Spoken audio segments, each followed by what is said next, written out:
Ngayong aga, maluto naman ko liwat sang gulay. Nag-jogging kami kagina sang aga, nakaagi, kaya nakalabay kami to sa may kilid na may nagabligya kalubay. 30 pesos lang ni.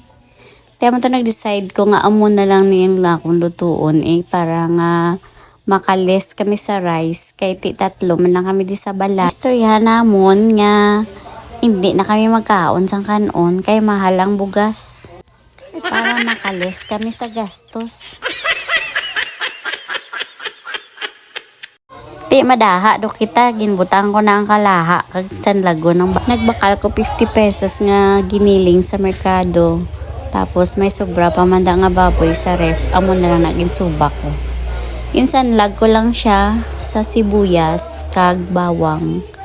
Tingala ka mo siguro yung bawang ko na ano na siya na nagisa na siya, butang ko lang sa garapon. Tapos kada luto ko, isa lang ako kutsara na butang ko. Sanlagon ko lang na sana hasta nga maglabas ang iyang mantika.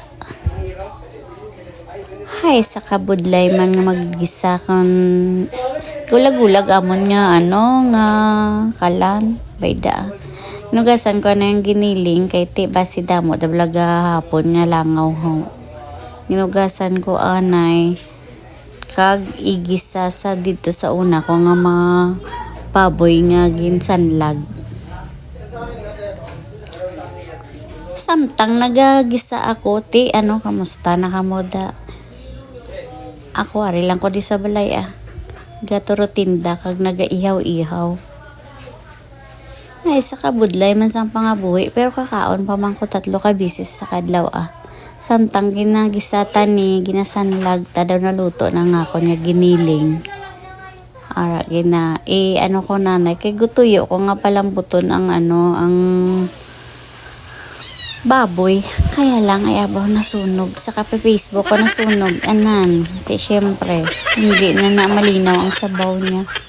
Butangan ko na lang tubig tiara na kundi abi mo toyo ng sabaw, hindi nasunog lang na sa Facebook ko. Pagkatapos ko sanlag, butangan ko siya sa tubig para maghumok. Ay abo kalaway na sang iya nga kulay kay nasunog.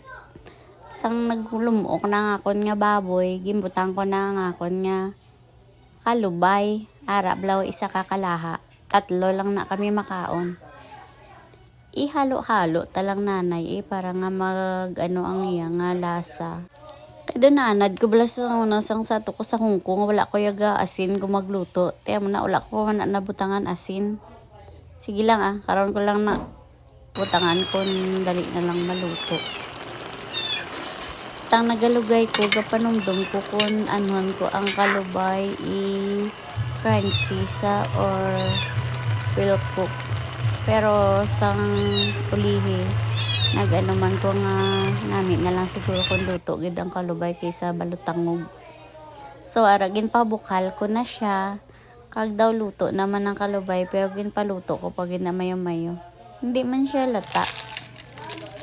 Dali na guys, makaon na ta. Maprito pa ko gali sang bilong-bilong, butangan ko asin. Sin lang na. Tapos, kay may nakita ako nga dugo, ginugasan ko liwat kag iprito, ayabang luto na tan.